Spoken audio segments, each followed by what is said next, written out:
আদালতে কর্মবিরতি গ্রেপ্তারের দাবিতে পথে আইনজীবীরা। ঘটনার সূত্রপাত গত মাসের 24 নভেম্বর আদালত চত্বরের মধ্যেই আইনজীবী বিশ্বজিৎ রায় সহ 4 জনকে হেনস্থা মারধর করে দুষ্কৃতীরা।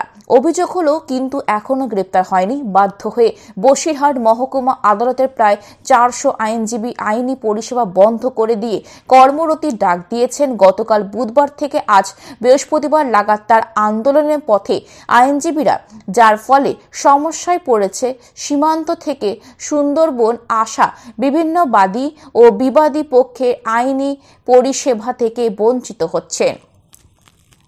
আদালতের মধ্যে আইনজীবীদের পরে বাইরের কিছু দুষ্কৃতিকারী যে হামলা চালিয়েছিল, তারা এখনো পর্যন্ত বিশেষ ছত্রছায়ায় আছে। তারা এখনো পর্যন্ত সব গ্রেপ্তার হয়নি। সেই গ্রেপ্তারের দাবিতে এবং আমাদের আইনজীবীদের নিরাপত্তা এবং নিশ্চিত করার দাবিতে আমাদের এই আন্দোলন চলছে। এদেরই কোনো নিরাপত্তা নেই। প্রকাশ্য এজলাসের মধ্যে আমাদের আইনজীবীদের ওপরে হেনস্থা হয়েছে, মারধর করা হয়েছে, যেটা আমাদের নিজেদের পক্ষে নিরাপত্তা বিঘ্নিত হচ্ছে।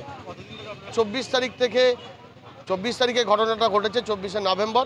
আমরা গতকাল থেকে সমস্ত কোর্ট বন্ধ রাখা ঠিক নয়, আমরা পথে নেমে গেছি। আমরা কাজ করতে পারছি না বলে। আমাদের এখানে 400-র উপরে আইনজীবী আছে। সাধারণ মানুষের, আমাদের নিজেরাই যেখানে আজকে নিজেদের জীবনহানির আশঙ্কা করছি, সেখানে আমরা কি পরিষেবা দেবো? প্রশাসন ভাবুক সেটা। সাধারণ মানুষের অবশ্যই সমস্যা হচ্ছে। তারা দূর দূরান্ত থেকে আসছে, বিচার পাচ্ছে না। তারা তো নিজেরাই আমাদের সাথে আছে। তারা বলছে আমাদের উকিলবাবুদেরই নিরাপত্তা নেই। তা তারা আমাদেরকে কি করে নিরাপত্তা দেবেন? সুতরাং তারা আমাদের হামলার পেছনে কি কারণ, সেটা প্রশাসন উদ্ধার করবে, তদন্ত হওয়া উচিত। এখনো পর্যন্ত তদন্ত সেদিকে গতি প্রকৃতি নেয়নি।